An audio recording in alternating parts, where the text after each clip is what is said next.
So after you've joined the camera wire, you're figuring out if you're going to go driver's side or passenger side. It's more frequently passenger side is more helpful. And it just depends on the car as to where you're going to get your wires through and tie them off. You know, I've just passed mine right up here, right around the back, or even a little bit under the carpet. And you can see there, I'm just going up around these wires just to hold it there. You can use cable ties obviously as well. I've just gone underneath there and all the way up. So if it's a hatchback like this car, you want to go up along the top, underneath the carpet, or just tucked behind there, all the way along to the back, behind the trims. Obviously it will depend on the car, but this is the blueprint.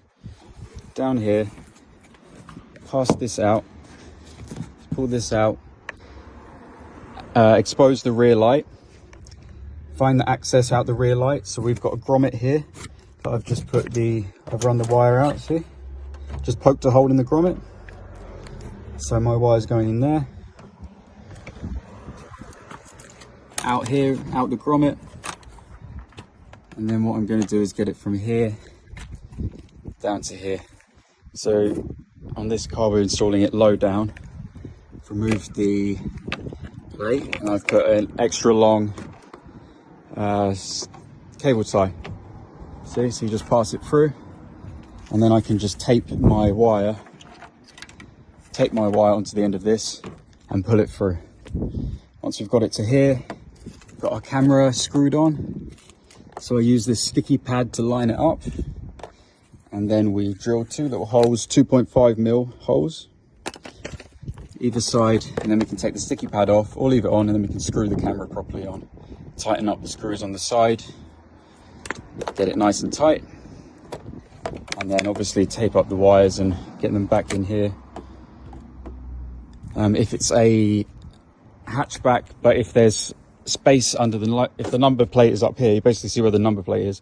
If it's up here, obviously you're going to want to go up instead of down, which just involves going through this grommet, passing it all the way through, removing these trims and getting it up to this point. So it depends on your car. In this car we're going down. Quite often you are going up. So you just figure out your route. Sometimes the grommet will be on the other side, will be more empty. So this one's more empty. So it might be a better idea to go driver's side. So just feel it out depending on the car. But that's the basics. Finally, the plugging in the camera here, yellow to yellow, red to black. And then if you've joined at the front to the red ignition wire, not the reverse wire, then you can just join these two together like I've done there. Nice and easy. If this car doesn't have a CAN bus, if your car doesn't have a CAN bus and you've gone into the reverse wire behind on the harness, then you'll have to go into the reverse light wire. So it will be a case of finding out which wire, removing this, having a look which wire on the back will be the reverse one, and figuring it out from there, which is the sort of thing you can look online for help. The reverse lights is always the clear bulb, so sometimes it's quite easy to see which one is which. Obviously that you could either have to go behind here, or if the reverse lights are up here, you may have to go up there to get into the reverse light. So it just depends on your car, because this one's got a CAN bus, which most newer cars after 2013 will have. A lot of you won't have to worry about that, so it's just joining these two together. Okay, and I'm just going to tape that up and cable tie and tuck it up behind there. Sometimes this yellow wire is going to be too thick to get through tight spaces, so you may have to cut and rejoin the three little wires inside the yellow one, as I've had to do there. If you need to get this wire through a tight space, that's sometimes the easiest way.